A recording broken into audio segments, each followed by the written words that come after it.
ನಮಸ್ಕಾರ, ನೀವು ನೋಡ್ತಾ ಇದ್ದೀರಾ ಸ್ಪೀಡ್ ನ್ಯೂಸ್ ಕನ್ನಡ. ನಾನು ಸಂತೋಷ್ ಕಶ್ಯಪ್.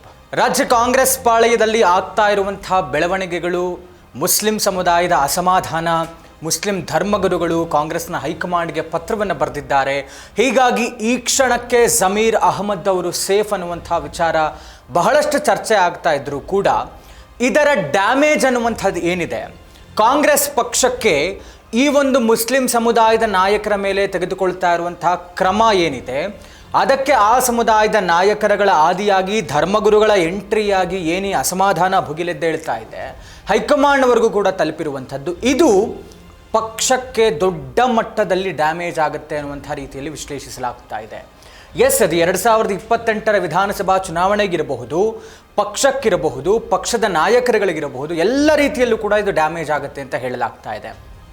ಇದರ ಒಂದು ಉಪಯೋಗವನ್ನು ಸೈಲೆಂಟಾಗಿ JDS ಪಕ್ಷ ಮಾಡಿಕೊಳ್ಳುವಂಥ ತನ್ನ ತಯಾರಿಯಲ್ಲಿದೆ. JDSನ ನಾಯಕರಾದಂಥ ಕುಮಾರಸ್ವಾಮಿ, ಯುವ ರಾಜ್ಯಾಧ್ಯಕ್ಷ ನಿಖಿಲ್ ಕುಮಾರಸ್ವಾಮಿ ಅವರು ತಮ್ಮದೇ ಆದಂಥ ತಯಾರಿಯಲ್ಲಿದ್ದಾರೆ. JDS ಜನತಾದಳ ಸೆಕ್ಯುಲರ್ ಅಂದರೆ ಜಾತ್ಯತೀತ ಜನತಾದಳ ಅಂತ ಏನು ಕರೆಸ್ಕೊಳ್ಳುತ್ತೆ, ಅವರು ಬಹಳ ಸ್ಪಷ್ಟವಾಗಿ ಹೇಳ್ತಾ ಇದ್ದಾರೆ, ನಾವು NDA BJPಯ ಅಲಯನ್ಸ್ನಲ್ಲಿ ಇದ್ದರೂ ಕೂಡ ನಾವು ನಮ್ಮ ಸಿದ್ಧಾಂತಗಳನ್ನು ಅದರ ಜೊತೆಗೆ ವಿಲೀನಗೊಳಿಸಿಲ್ಲ, ನಾವಿನ್ನೂ ಕೂಡ ಜಾತ್ಯತೀತರೇ.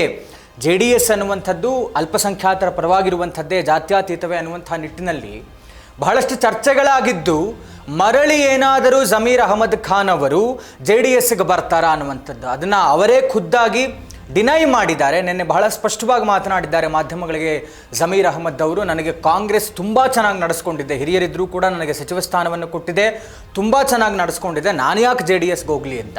ಮತ್ತೊಂದೆಡೆ ಕುಮಾರಸ್ವಾಮಿ ಅವರು ಹೇಳಿದ್ರು, ನನ್ನ ಜೊತೆಗೆ ಯಾವುದೇ ಮಾತುಕತೆ ಆಗಿಲ್ಲ, ಜಮೀರ್ ಅವರೇನು ಬರೋದಿಲ್ಲ JDSಗೆ ಅನ್ನುವಂಥ ವಿಚಾರವನ್ನು ಅವರು ಕೂಡ ಸ್ಪಷ್ಟಪಡಿಸಿದ್ರು.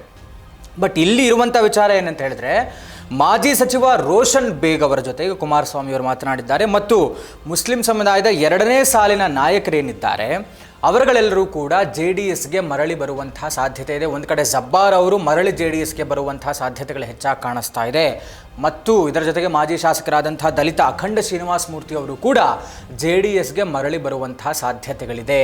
ಈ ಹಿಂದೆ ಹಳೆ ಮೈಸೂರು ಭಾಗದಲ್ಲಿ ಮುಸ್ಲಿಂ ಸಮುದಾಯದ ವಿರುದ್ಧವನ್ನು ಕಟ್ಟಿಕೊಂಡಿದ್ದರಿಂದ ಅಲ್ಲಿ JDSಗೆ ಒಂದಷ್ಟು ಹಿನ್ನಡೆಯಾಯಿತು. ಚನ್ನಪಟ್ಟಣದಲ್ಲೂ ಕೂಡ ಅದೇ ಪ್ರಸಂಗ ಎದುರಾಯಿತು. ಹೀಗಾಗಿ ಎಲ್ಲ ಲೆಕ್ಕಾಚಾರವನ್ನು ಅಂದರೆ ಈ ಅಸಮಾಧಾನ ಏನಿದೆ ಇದನ್ನು ಪ್ಲಸ್ ಪಾಯಿಂಟ್ ಆಗಿ JDS ಬಳಸ್ಕೊಳ್ಳುವಂಥ ತನ್ನದೇ ತಯಾರಿಯಲ್ಲಿರುವಂಥದ್ದು. ನಾವು BJP ಜೊತೆಗೆ 2028 ಸಾರ್ವತ್ರಿಕ ವಿಧಾನಸಭಾ ಚುನಾವಣೆಯನ್ನು ಎದುರಿಸ್ತೇವೆ, ನಾನೇ ಮುಖ್ಯಮಂತ್ರಿ ಆಗ್ತೇನೆ ಅನ್ನುವಂಥ ಒಂದು ಭರವಸೆಯಲ್ಲಿ ಕುಮಾರಸ್ವಾಮಿ ಅವರಿದ್ದಾರೆ. ಅದರ ಏನು ಹೇಳುತ್ತಾರೆ, ಪಕ್ಷ ತನ್ನದೇ ಆದಂಥ ತಯಾರಿಯನ್ನು ಮಾಡಿಕೊಳ್ಬೇಕಾಗತ್ತೆ, ಪಕ್ಷ ಸಂಘಟನೆ ಅನ್ನುವಂಥದ್ದು ಕೂಡ ಬಹಳ ಮುಖ್ಯ ಆಗುತ್ತೆ. ಆದರೆ ಈಗ ಕುತೂಹಲ ಇರುವಂಥದ್ದು, ಎಲ್ಲರಿಗೂ ಗೊತ್ತಿರುವಂಥ ವಿಚಾರ, ಅಲ್ಪಸಂಖ್ಯಾತ ಸಮುದಾಯದವರು ಯಾವ ಪಕ್ಷದ ಪರವಾಗಿ ನಿಲ್ತಾರೆ, ಪ್ರತಿ ಬಾರಿಯೂ ಕೂಡ ಯಾವ ಪಕ್ಷಕ್ಕೆ ತಮ್ಮ ಮತವನ್ನು ಹಾಕ್ತಾರೆ ಅಂತ. ಈ ಬಾರಿ ಅದರಲ್ಲೂ ಕೂಡ ಆರಂಭವಾದಂಥದ್ದು ದಾವಣಗೆರೆ ಉಪಚುನಾವಣೆ ಆದ ಮೇಲಿಂದ, ಅಲ್ಲಿಂದ ಆರಂಭವಾದಂಥದ್ದು ಟಾರ್ಗೆಟ್ ಆಗ್ತಾ ಇದ್ದಾರೆ ಮುಸ್ಲಿಂ ನಾಯಕರು ಅಂತ. ಇವತ್ತು ಕೂಡ ಒಂದು ಪತ್ರಿಕಾಗೋಷ್ಠಿ ನಡೀತಾ ಇದೆ.